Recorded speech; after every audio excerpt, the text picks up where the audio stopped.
नमस्कार दोस्तों, मैं अमित कुमार खरे स्वागत करता हूं आप सभी का माँ गायत्री क्लासेस के ऑनलाइन प्लेटफॉर्म पर। चलिए शुरू करते हैं।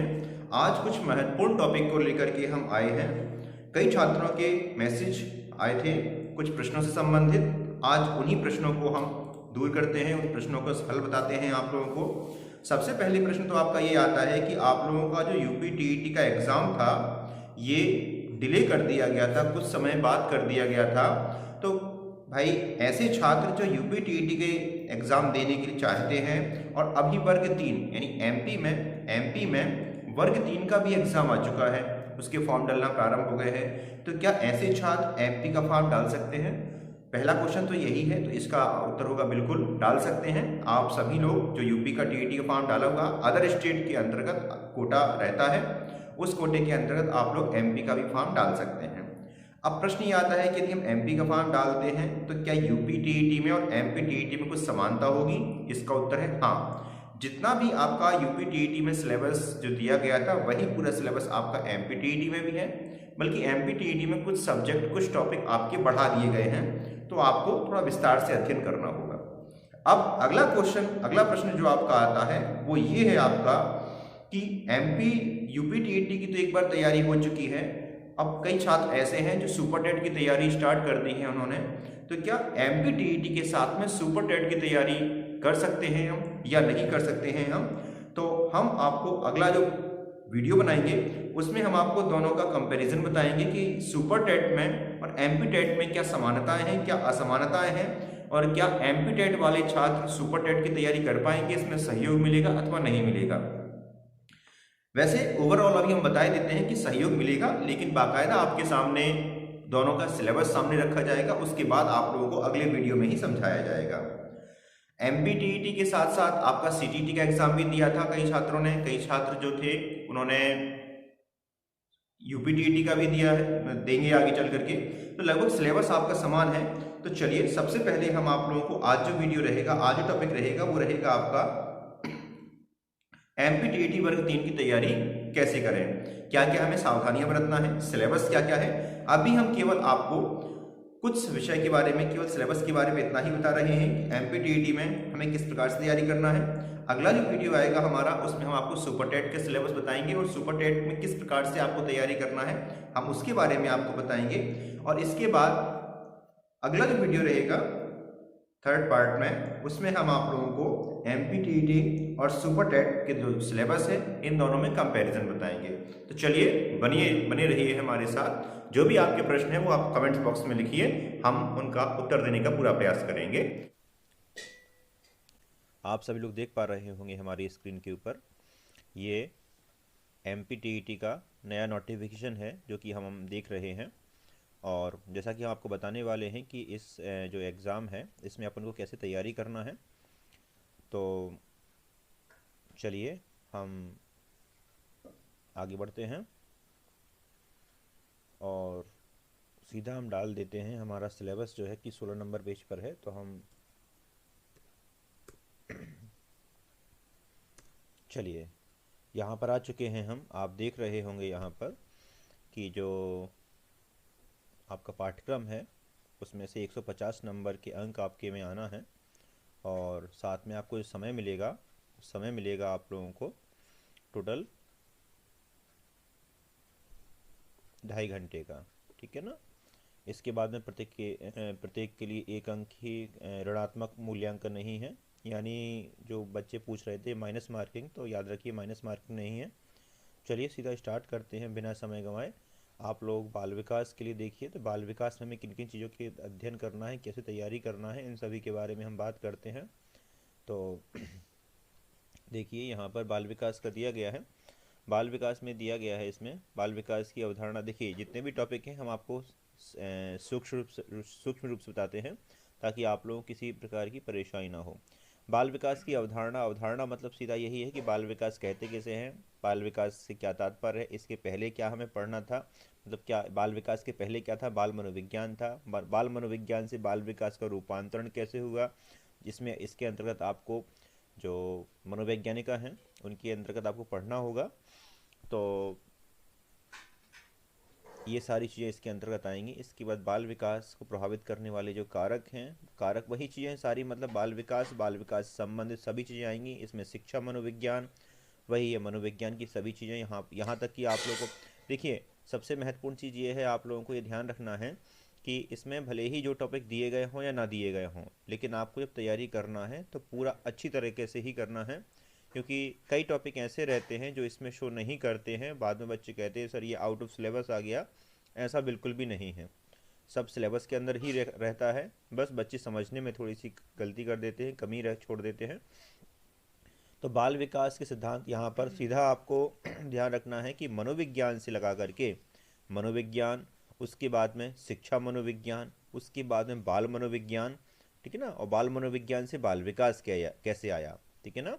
जो हरलॉक, मैडम हरलॉक थी, उनके द्वारा बाल मनोविज्ञान से बाल विकास आया है। तो ये सभी चीज़ें आप लोगों को विस्तार से देखना पड़ेंगी। इसके बाद हम बात कर रहे हैं, देखिए यहाँ पर बालकों का मानसिक स्वास्थ्य एवं व्यवहार। ये देखिए मानसिक स्वास्थ्य, शारीरिक स्वास्थ्य, ये सारी चीज़ें आपको एक साथ ही आएंगी। ये प्रभावित करने वाले कारक के ही अंतर्गत आपको विस्तार से पढ़ना पड़ता है, लेकिन यहाँ पर थोड़ा विस्तार से अलग दे दिया गया है, कोई दिक्कत नहीं है। वंशानुक्रम एवं वातावरण, यहाँ पर आप लोगों को थोड़ा ध्यान देने की आवश्यकता ये है, बच्चे पूछते सिर्फ वातावरण और आनुवंशिकता में क्या आएगा। तो याद रखना है आप सभी लोगों को कि वंशानुक्रम और वातावरण, इन दोनों से संबंधित जितने भी सिद्धांत आते हैं, आपके सिद्धांत के बाद आते हैं इनका प्रभाव क्या पड़ा, और साथ में इनके ऊपर प्रयोग कितने किए गए, ये सभी आपको याद रखना है। आपको याद रखना है कि बाल मनोविज्ञान के अंतर्गत पूरे पाठ्यक्रम में केवल 2 स्थान ऐसे हैं जहाँ पर प्रयोग किए गए, मनुष्यों के ऊपर भी और जानवरों के ऊपर भी। जैसे मान लीजिए हम बात करते हैं, एक दो उदाहरण देते हैं आपको। तो मैकडूगल का नाम आपने सुना है, मैकडूगल का जो उन्होंने प्रयोग किया था चूहे के ऊपर, ये किसका है, तो याद रखना है आपको, ये वंशानुक्रम यानी आनुवांशिकता और वातावरण से संबंधित है। इसके अलावा अगला जो प्रयोग है आपका, जैसे लेमार्क का हो गया है, तो लेमार्क के प्रयोग जो हो गए, ये सभी जो प्रयोग किए गए हैं। इसके अलावा चूहे का प्रयोग और भी कई मनोवैज्ञानिकों ने किया है। तो आपको पूरे बाल विकास में याद रखना है कि आपके जो प्रयोग हैं वो 2 जगह मिलेंगे आप लोगों को, या तो वो आनुवांशिकता एवं वातावरण से संबंधित होंगे या आपके अधिगम से संबंधित होंगे। चलिए आगे बढ़ते हैं हम। सामाजिक क्रियाएं, यानी बालक के विकास में सामाजिक क्रियाएं क्या क्या होती हैं, कैसे बच्चा समाज जो होता है वो बच्चे की किस प्रकार से सहयोग करता है। याद रखना है आप लोगों को ये सभी चीज़ें कि बच्चे के लिए समाज क्या होता है। तो बच्चे के लिए कहाँ होता है, या तो यहाँ पर शिक्षक लिखा हुआ है, अभिभावक लिखा हुआ है, साथी लिखा हुआ है, ध्यान देना है। बच्चा स्कूल में जाएगा, स्कूल में क्या होता है, शिक्षक, यानी यहाँ पर यदि शिक्षक, अभिभावक और साथी नहीं भी दिए गए हों, तब भी आपको याद रखना है कि बच्चे का जो समाज होता है वो होता है विद्यालय, घर एवं खेल का मैदान। तो एक ही बात है, विद्यालय के अंतर्गत शिक्षक मिलेंगे, अभिभावक कहाँ मिलेंगे, घर के अंदर मिलेंगे, और साथी कहाँ मिलेंगे, खेल के मैदान में मिलेंगे। तो इस प्रकार से भी आपके ऑप्शन यहाँ पर लिखे हुए हो सकते हैं। तो आपको तीनों चीज़ें पढ़ना पड़ेंगी, यानी बच्चे के खेलने का स्थान भी, साथ में घर का वातावरण भी, और स्कूल का वातावरण या स्कूल से संबंधित सभी सभी चीज़ें। इसके अलावा यहाँ पर कुछ मनोवैज्ञानिकों के नाम दिए गए अधिगम से संबंधित, जैसे यहाँ पर प्याजे दिए गए हैं, यहाँ पर पावलव दिए गए हैं, कोहलर दिए गए हैं और थॉर्नडाइक दिए गए हैं। लेकिन ये आवश्यक नहीं है कि यहाँ पर जो मनोवैज्ञानिक के नाम नहीं दिए गए हैं उनसे पूछे नहीं जाएंगे, उनसे भी आप लोगों के एग्जाम पूछे जाते हैं। इसलिए आपको अधिगम से संबंधित सभी सिद्धांतों को अच्छी तरह से अध्ययन करना है। इसके बाद में यहाँ पर दिया गया है रचना एवं आलोचनात्मक स्वरूप। आलोचनात्मक स्वरूप क्या कहलाता है, आलोचनात्मक का मतलब होता है कि किन किन मनोवैज्ञानिकों ने कौन कौन सी कमियां छोड़ी अपने सिद्धांतों में, और कमियां छोड़ने के बाद किस मनोवैज्ञानिक ने उन दूसरे मनोवैज्ञानिक कमियों को निकाला और उनका आलोचनात्मक अध्ययन किया, उसकी कमियां निकाली, ठीक है ना। एक उदाहरण दे करके हम आप लोगों को बता देते हैं। जैसे जीन पियाजे का आप सभी लोगों ने पढ़ा ही होगा। जीन पियाजे और वाइगोट्स्की 2 ऐसे मनोवैज्ञानिक थे जिनकी थोड़ी सी लगभग दोनों संज्ञानात्मक विकास सिद्धांत के ही जनक कहलाते हैं।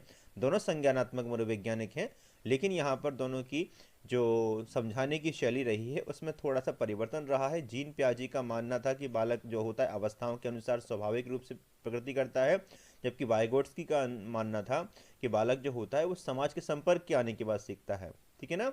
इसी प्रकार यहाँ पर पावलव दिए गए हैं, जिनका प्रयोग कुत्ते का बहुत फेमस रहा है। कोहलर ने जो प्रयोग किया था वो वनमानुष यानी चिंपैंजी के ऊपर किया था, और कहाँ पर किया था, कैनरी द्वीप पर किया था। उस मनुष्य का नाम, उस वानर का नाम क्या था, तो उसका नाम था सुल्तान। तो इस प्रकार से ये जो कुछ चीज़ें हो गई हैं आप लोगों की, लेकिन केवल यही चीज़ें आएंगी ये संभव नहीं है, बाकी इससे आपको कई और भी चीज़ें पढ़ना पड़ेंगी जो इसमें नहीं भी दी गई। यानी सभी सिद्धांत लगभग लगभग आपके 10 से 15 सिद्धांत हैं आपके पूरे सिलेबस में, तो वो आपको पूरे अध्ययन करना पड़ेंगे, कभी भी कोई भी एग्ज़ाम पूछा जा सकता है।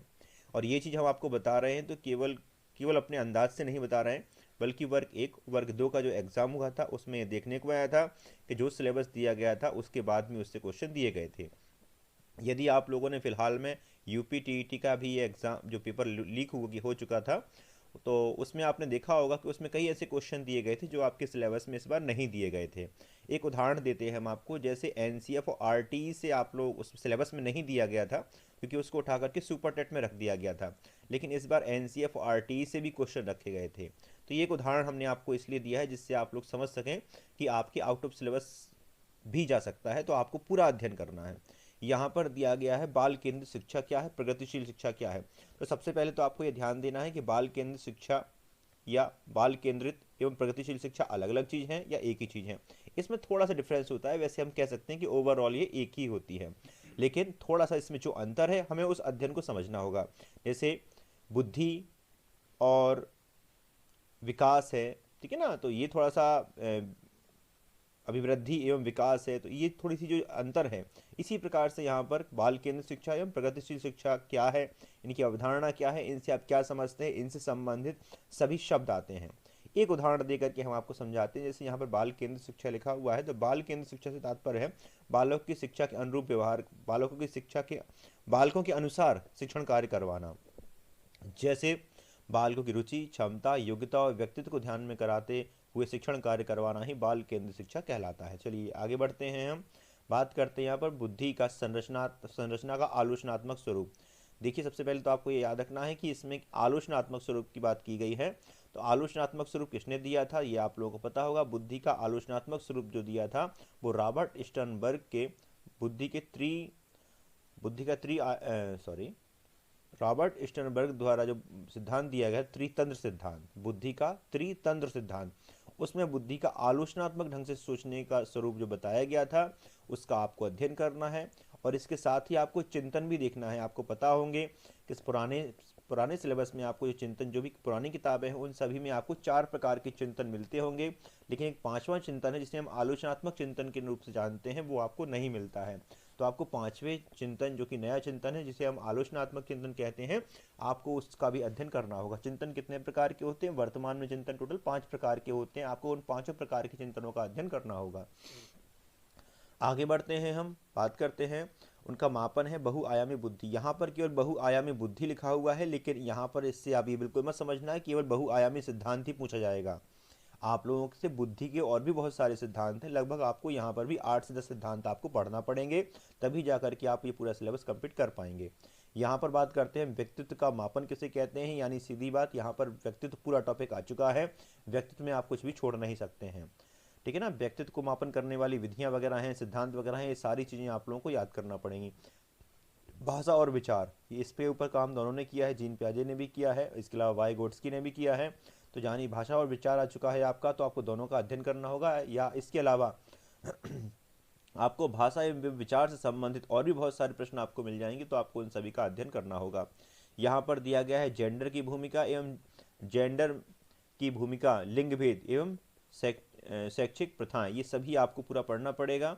इसके बाद हम बात करते हैं जाति, धर्म, संप्रदाय, इन सभी का बालक के अधिगम में क्या प्रभाव पड़ता है, तो ये सारी चीज़ें आपको देखना पड़ेंगी। यहाँ से क्वेश्चन जो है वो उतना अधिक नहीं बनेंगे, लेकिन जो शुरुआत में अपन ने पढ़ा है उससे बहुत अधिक क्वेश्चन बनेंगे।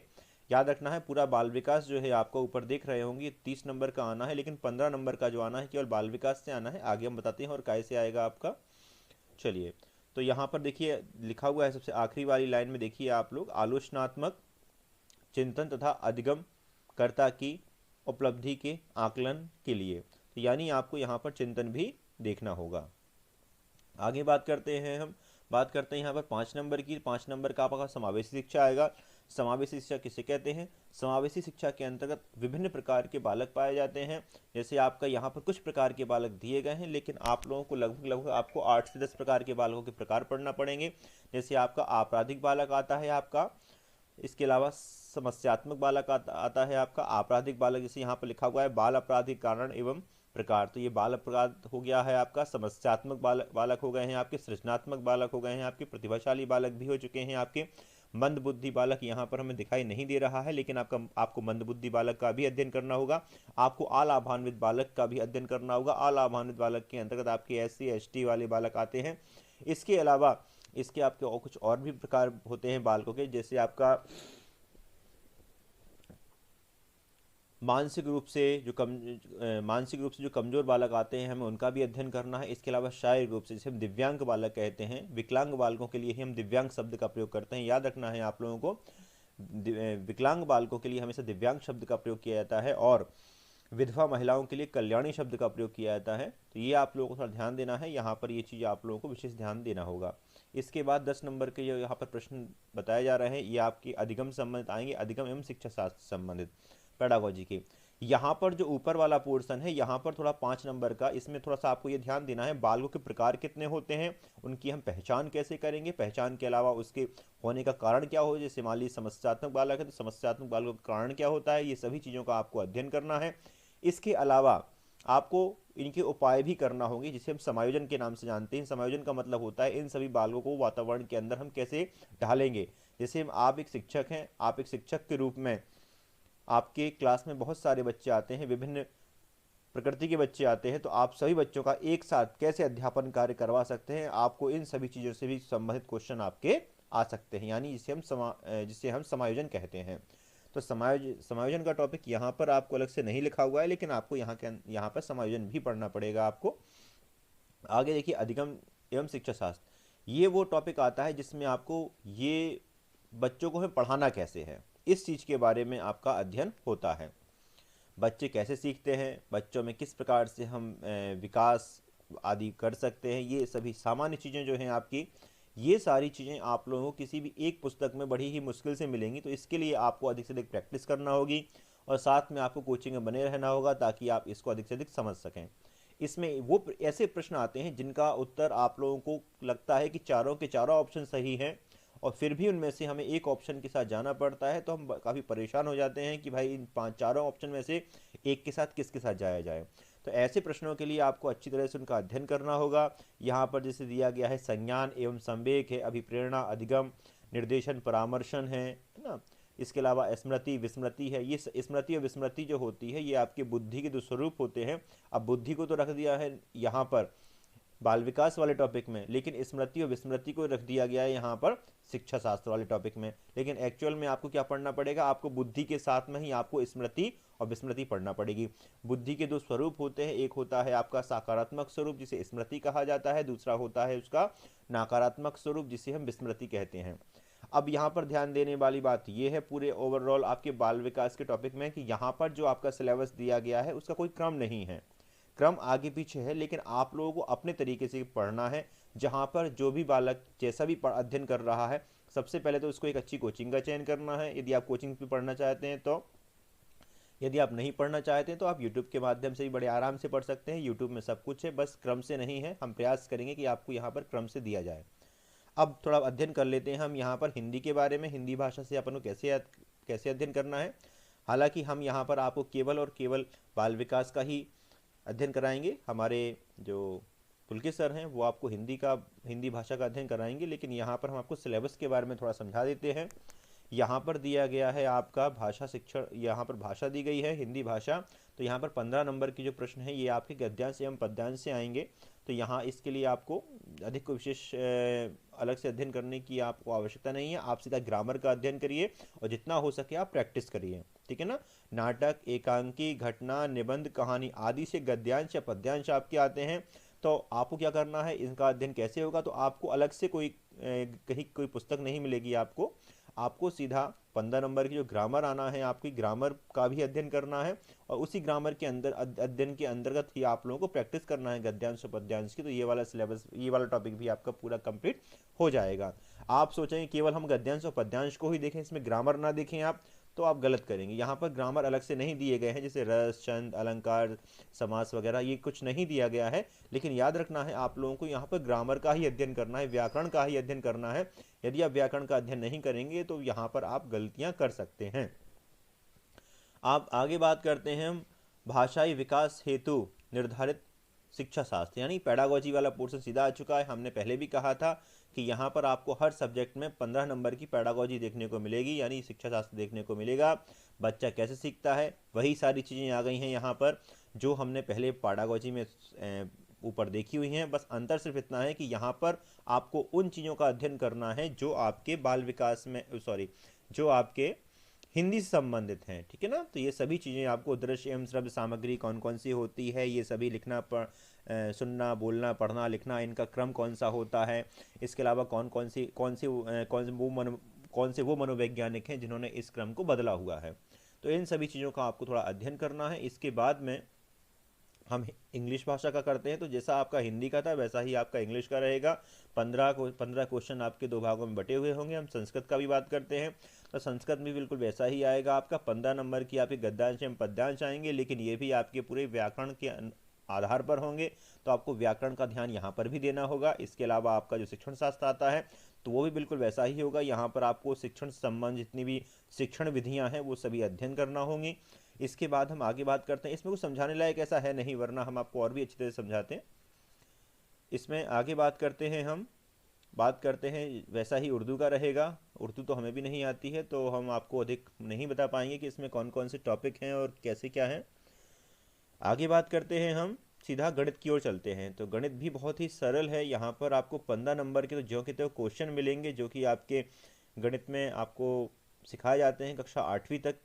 इसके अलावा आपको 15 नंबर की जो पेडागोजी है इसमें आपको गणित कैसे पढ़ाना है, कैसे आप गणित के अध्यापन करवा सकते हैं, आपको गणित की भाषा कैसी होती है, जो भी चीज़ें हैं वो सारी आपको यहाँ पर देखने को मिलेंगी। चिंतन कैसे कराना है, बच्चों में तर्क शक्ति का विकास कैसे करना है, इन सभी चीज़ों में आप लोगों को थोड़ा ध्यान देना है। वो कौन कौन सी शिक्षण विधियाँ होती हैं जो कि गणित के लिए विशेष उपयोगी मानी जाती हैं, तो यहाँ पर ये भी आप ध्यान देंगे। आगे बात करते हैं हम पर्यावरण अध्ययन की ओर। पर्यावरण अध्ययन में क्या होगा, यहाँ पर थोड़ा आपको ध्यान देना है कि यहाँ पर जो आपका टॉपिक से आएगा वो आपका 20 नंबर से आएगा और 10 नंबर का आपका पेडागोजी वाला पोर्शन आएगा। तो बहुत ही सरल है यहाँ पर तो टॉपिक आपका परिवार, समाज, संबंध। देखिए आपका चाहे यूपीटीईटी हो, चाहे आपका सीटेट हो, चाहे आपका एमपीटीईटी हो, यहाँ पर पर्यावरण आपका सभी में एक समान आता है लगभग। तो बस यहीं पर आपको थोड़ा ध्यान देना है। यहाँ पर आपका पूरा हमारा परिवार, हमारा मित्र, ये सभी चीज़ें आ रही हैं। खेल कैसे खेला जाता है, आवास से संबंधित सभी क्वेश्चन हैं। तो जब आपकी क्लास कंटिन्यू चालू हो जाएगी तब आपको यहाँ पर समझाया भी जाएगा। इसके अलावा भोजन है हो गया है, पानी, प्रदूषण वगैरह है, ये सारी चीज़ें आप लोगों को यहाँ पर देखने को मिलेंगी। कुछ बच्चों का प्रश्न आया था कि सर क्या आप करंट अफेयर से क्वेश्चन आ सकते हैं, तो आप लोगों को हम बता दें करंट अफेयर्स से क्वेश्चन आने की बिल्कुल भी संभावना नहीं है। हाँ, लेकिन आप कोरोना वायरस से संबंधित कुछ प्रश्नों को जरूर देख लें, उससे संबंधित आपके प्रश्न बन सकते हैं। तो ये आपका पूरा सिलेबस कंप्लीट हो गया है। यदि आपको फिर भी कोई टॉपिक समझ में ना आया हो तो आप हमसे पूछ सकते हैं। यहाँ पर देखिए 10 नंबर का जो पेडागोजिकल मुद्दे हैं, तो पर्यावरण को हमें कैसे पढ़ाना है, कौन कौन सी शिक्षण विधियों का प्रयोग करना है, यहाँ आपको पर्यावरण को पढ़ाते समय कौन कौन सी शिक्षण सामग्री का प्रयोग किया जाता है, इन सभी चीज़ों के बारे में आपको थोड़ा ध्यान देना है। आप लोग चाहें तो हमें कमेंट्स करके बता सकते हैं कि आपको किस टॉपिक को अधिक प्रॉब्लम आ रही है, तो उस टॉपिक को थोड़ा अधिक विस्तार से एक्सप्लेन किया जाएगा। बाकी हमारी पूरी शुभकामनाएं हैं आप सभी लोगों के साथ। कल से हम प्रारंभ करेंगे आप लोगों के लिए प्रतिदिन नए टॉपिक अच्छे से अच्छे समझाने का प्रयास करेंगे और बाल विकास को बहुत ही सरल तरीके से समझाया जाएगा आप लोगों को। आप लोग इस वीडियो के नीचे अपना कमेंट्स ज़रूर लिखें यदि आपको अच्छा लगता है और आप चाहते हैं कंटिन्यू ये वीडियो हम डालते रहें, तो थोड़ा आप लोगों को अपने सुझाव अवश्य देना होंगे। धन्यवाद।